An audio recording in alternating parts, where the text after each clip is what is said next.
Oleh karenanya yang paling parah hukumannya adalah orang-orang munafik. Allah Subhanahu wa taala berfirman, "Innal munafiqina fid darkil asfali minan nar." Sungguhnya orang-orang munafik di derajat yang paling dasar dari neraka jahanam. Kenapa?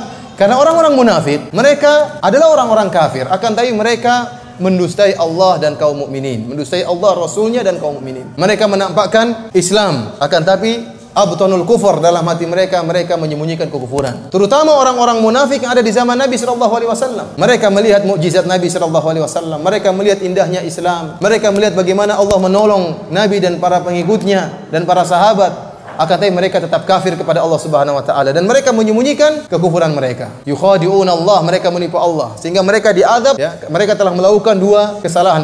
Kesalahan pertama kufur kepada Allah, kesalahan kedua berusaha menipu Allah Subhanahu wa taala. Wa huwa khadi'uhum, bahkan Allah yang akan menipu mereka. Akhirnya di akhirat kelak mereka disiksa pada neraka jahanam yang paling dasar. Di antara bentuk siksaan yang dirasakan oleh penghuni neraka, sebagaimana Allah sebutkan bahwasanya kulit-kulit mereka akan gosong. Allah Subhanahu wa taala berfirman, "Innal ladzina kafaru bi ayatina saufa nuslihim nara kullama nadijat juluduhum baddalnahum juludan ghairaha liyadzuqul adzab." Sungguhnya orang-orang yang kafir kepada ayat-ayat kami, maka kami akan masukkan mereka ke dalam neraka jahanam. Setiap kali masak kulit-kulit mereka, kami gantikan dengan kulit yang lain agar mereka merasakan azab. Jadi gosong diganti oleh Allah. Setiap gosong diperbarui lagi oleh Allah Subhanahu wa taala dan demikianlah azab mereka tidak pernah selesai. Di antara bentuk azab yang Allah berikan kepada mereka adalah as-sahr. Kata Allah Subhanahu wa taala, "Falladzina kafaru qutti'at lahum thiyabun min nar yusabbu min fawqi ru'usihimul hamim yusharu bihi ma fi butunihim wal julud." Adapun orang-orang yang kafir dibuatkan oleh Allah pakaian yang terbuat dari api, kemudian ditumpahkan di atas kepala mereka air yang sangat panas yang mendidih. Yusharu bihi, terlilitlah, terhancur-hancurlah berkeping-keping apa yang terdapat dalam perut mereka dan kulit-kulit mereka pun menjadi massa. As-sahar maksudnya dihancurkan oleh Allah tatkala mereka minum air tersebut, maka hancurlah isi perut mereka. Ini salah satu bentuk azab yang Allah berikan kepada mereka. Di antara bentuk azab yang Allah berikan kepada mereka adalah al-lafhu.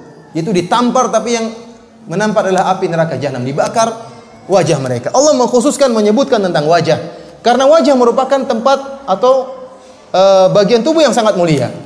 Maka pada hari tersebut Allah akan hinakan mereka.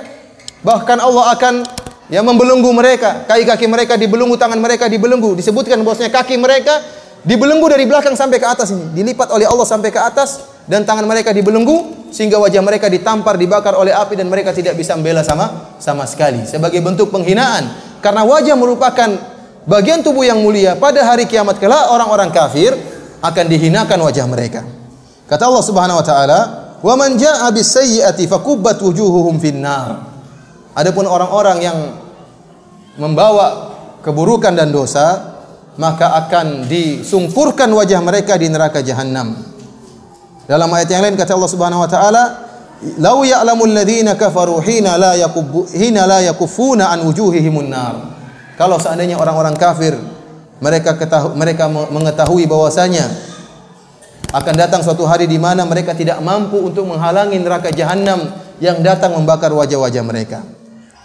Dalam ayat yang lain kata Allah Subhanahu wa taala, "Talfahu wujuhahumun nar wa hum fiha kalihun." Maka api akan membakar wajah mereka, menampar wajah mereka. Api neraka jahanam membakar wajah mereka, wa hum fiha kalihun, dan mereka tidak bisa berbuat apa-apa seperti orang cacat, pasrah, wajah mereka dibakar oleh Allah Subhanahu wa taala. Di antara bentuk siksaan yang Allah berikan kepada mereka, mereka digeret di neraka jahanam. Allah Subhanahu wa taala berfirman, "Innal mujrimina fi dhalali wa su'ur yauma yushabuna fin nari ala wujuhihim dzuqu massa saqar." Sungguhnya orang-orang kafir mereka berada di dalam kesesatan dalam neraka jahanam. Yauma yushabuna fin nar, di mana mereka digeret wajah-wajah mereka di atas neraka jahanam. Sekali lagi ini ada bentuk penghinaan terhadap mereka, di mana di antara bagian tubuh yang menjadi konsentrasi siksaan adalah wajah mereka.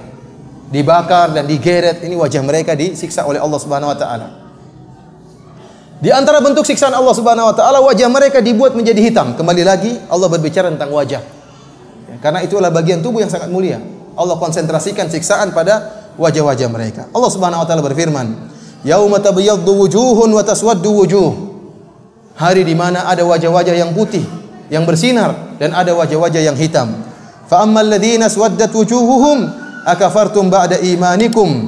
Adapun orang-orang yang hitam wajah-wajah mereka dikatakan, kenapa kalian kafir setelah iman kalian? Fadzuqul adzaba bima kuntum takfurun. Silakan kalian merasakan azab akibat kekafiran kalian.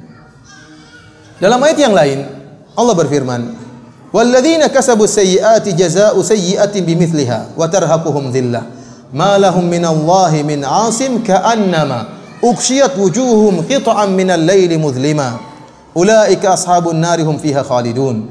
Kata Allah Subhanahu wa taala, orang-orang yang kafir ya, tarhaquhum dhillah, mereka akan diliputi dengan kehinaan. Ka'annama ughshiyat wujuhum qit'an minal laili mudhlima, seakan-akan wajah mereka itu seperti potongan malam. Jadi hitamnya benar-benar hitam legam, seperti malam yang dipotong kemudian ditempelkan di wajah mereka. Benar-benar hitam ya. Entah karena gosong, karena dibakar, atau karena apa, yang jelas wajah mereka dibuat hitam oleh Allah Subhanahu wa taala, sementara mereka diadab dan mereka tidak mati-mati. Di antara bentuk azab yang Allah berikan kepada mereka, datangnya neraka api dari segala penjuru, dari atas, dari bawah, dari kanan dan dari kiri. Terutama orang-orang kafir yang mereka, kata Allah Subhanahu wa taala, ahatat bihi khati'atuhu. Kata Allah Subhanahu wa taala, bala man kasaba sayyi'atan wa ahatat bihi khati'atuhu. Tatkala orang-orang Yahudi mengatakan kami akan masuk surga, orang-orang Nasrani mengatakan kami akan masuk surga, maka Allah mengatakan bala man kasaba sayyi'atan wa ahatat bihi khati'atuhu. Tidak, orang yang melakukan dosa dan dosanya telah meliputi dia seluruhnya. Kebaikannya sirna semua karena dosanya telah meliputi dia, berbagai macam dosa. Sebagian ulama mengatakan dosa di sini maksudnya kekufuran, karena kekufuran dan kesyirikanlah yang menghilangkan seluruh kebaikan. Maka balasannya pun di akhirat demikian. Akan datang api neraka jahanam meliputi mereka dari segala penjuru, dari depan, dari belakang, dari atas dan dari bawah. Allah Subhanahu wa taala berfirman, lahum min jahannam mihadun wa min fawqihim ghawash. Bagi mereka mihad. Sebagian ahli tafsir mengatakan yaitu bahwasanya ada azab yang turun, yang datang dari bawah, itu disebut dengan mihad. Wa min fawqihim ghawash, dan azab yang turun dari atas, api yang membakar dari atas, disebut dengan ghawash. Dalam ayat yang lain kata Allah Subhanahu wa taala, yauma yakshahumul adzabu min fawqihim wa min tahti arjulihim. Hari di mana azab akan meliputi mereka, dari atas mereka dan dari bawah kaki-kaki mereka. Dalam ayat yang lain kata Allah Subhanahu wa taala, lahum min fawqihim dhulalun minan nar wa min tahtihim dhulal. Dhulal adalah neraka, api yang bertumpuk-tumpuk. Kata Allah, bagi mereka dari atas mereka api yang bertumpuk-tumpuk yang akan mengenai bagian atas tubuh mereka. Wa min tahtihim dhulal, demikian juga api yang datang bertubi-tubi dari bawah ya, membakar mereka. Dalam ayat yang lain kata Allah Subhanahu wa taala, wa inna jahannama lamuhitatun bil kafirin, dan sungguhnya neraka jahanam akan meliputi orang-orang kafir. Jadi ikhwan, mereka dibakar bukan hanya sebagian tubuh, tapi seluruhnya dan dari segala arah, diliputi oleh seakan-akan mereka tenggelam dalam lautan api ya. Dan ini model siksaan yang Allah berikan kepada mereka. Di antara bentuk siksaan yang Allah berikan kepada mereka, sebagaimana firman Allah Subhanahu wa taala, kalla la yumbadanna fil hutama wa ma adraka mal hutama narullahil muqadah. Tahukah kalian apa itu neraka al-hutama? Narullahil muqadah, neraka api yang dipanaskan oleh Allah Subhanahu wa taala. Api sudah panas dipanaskan oleh Allah Subhanahu wa taala. Allati tattali'u 'alal afidah, yang sampai membakar jantung-jantung mereka. Jadi bukan hanya bagian luar yang dibakar. Karenanya tubuh mereka dijadikan besar agar api tersebut bisa masuk seluruhnya dalam tubuh mereka, agar mereka merasakan azab. Jantung mereka dibakar dalam keadaan mereka hidup dan tidak mati. Di antara bentuk siksaan Allah Subhanahu wa taala adalah quyudu ahlin nar wa aglaluha, yaitu belenggu-belenggu dan rantai-rantai yang digunakan untuk menyiksa penghuni neraka jahanam. Inna a'tadna lil kafirina salasila wa aglala wa sa'ira. Kata Allah, telah kami siapkan bagi orang-orang kafir salasil, rantai-rantai, aglalan yaitu belenggu-belenggu, wa sa'ira, dan neraka jahanam. Kata Allah Subhanahu wa taala, wa ja'alna al-aglala fi a'naqil ladzina kafaru. Kami jadikan belenggu-belenggu di leher-leher orang-orang kafir. Disebutkan kaki mereka, seperti saya sebutkan tadi, kaki mereka dilipat ke atas, tangan mereka dibelenggu, digabungkan antara kaki, di leher, dan tangan mereka kemudian diikat oleh Allah Subhanahu wa taala dengan belenggu. Idzil aglalu fi a'naqihim wassalasilu yushabun. Tatkala belenggu berada di leher-leher mereka, kaki dan tangan mereka dibelenggu, kemudian digeret wajah-wajah mereka dengan rantai oleh para malaikat. Khudhuhu faghulluh tsumma al-jahima salluh. Ya, siksalah dia dan belenggulah dia. Kemudian masukkanlah ke dalam neraka jahanam, kata Allah Subhanahu wa taala.